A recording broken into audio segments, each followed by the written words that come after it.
विमलाजीको 10 unit insulin हामी आको भोलिपल्टै हटायौँ है। अब हजुरहरूले दिनभरि सुगर बढ्ने चिज खाइदिनुहुन्छ अनि सुगर घटेन भनेर कम्प्लेन गर्नुहुन्छ। अहिले एक हप्तापछि उहाँको सुगर हेर्दा फास्टिङ 112 छ, पिपी 144 छ। उहाँ एक हप्तादेखि यहाँ भर्ना हुनुहुन्छ। यो रिजल्ट किन आयो त? किनभने उहाँले हाम्रो डायट खाइराख्नु भएको छ, एउटा निरन्तरता छ, कन्सिस्टेन्सी छ, एकनासै डायट छ उहाँको। उहाँसँग पनि एकचोटि कुरा गरौँ है त।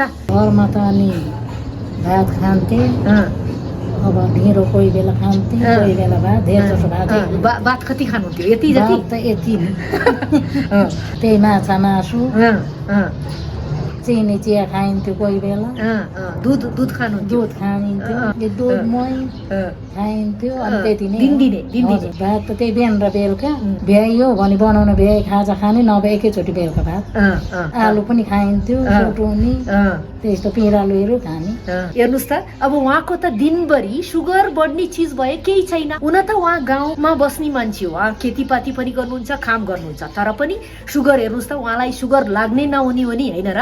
तपाईँले औषधि खाइरहेको छु भनेर ढुक्क भएर नबस्नुहोस् के। जीवनशैली चेन्ज गर्नुहोस्, लाइफस्टाइल चेन्ज गर्नुहोस्, एक्सर्साइज गर्नुहोस्, सही एक्सर्साइज गर्नु। उहाँ त खेत खन्नुहुन्थ्यो होइन? तपाईँको दिनभरि खेत खन्ने काम पनि छ होइन? अनि कहिल्यै कामले त्यही त नि, कामले टुट्दैन थियो तर पनि सुगर घटिरहेको थिएन। मैले के भन्छु भने, यहाँ जे खाना हामी सिकाएको छौँ त्यही अनुसार घरमा खानु पर्यो। मैले त तपाईँ जाने बेलामा सबै खानपान के खानुपर्छ लेखेर दिन्छु, त्यही अनुसार खानुहोस्। नत्र भने तपाईँ फेरि घरमा उही खानुहुन्छ भने त एक हप्तामै फेरि इन्सुलिन थप्नु पर्ने अवस्था आउँछ। गर्न सकिन्छ नि? सक्छु। अब त अब बानी पनि भए, अब चाहिँ नखाने त्यस्तो खानेकुरो, उताको खानेकुरो, यहाँ जे खाएको छ त्यही खान्छ। त्यही त नि, त्यो भएपछि त तपाईँको त खाएको औषधि पनि बिस्तारै छुट्न सक्छ। अरू पनि बिराम भयो भनेदेखि यहाँ यस्तो छ भनेर पनि सिकाउने, अनि हजुरको फोटो पनि खिचेर लाने, मलाई निको पार्ने डाक्टर उहाँ नै हो भनेर म देखाउने पनि। ए हुन्छ, तर यहाँ मेन चाहिँ यहाँ सिकेको जस्तो गरिदिनुहोस्। यहाँ जे खाएको छ त्यही नै खाने।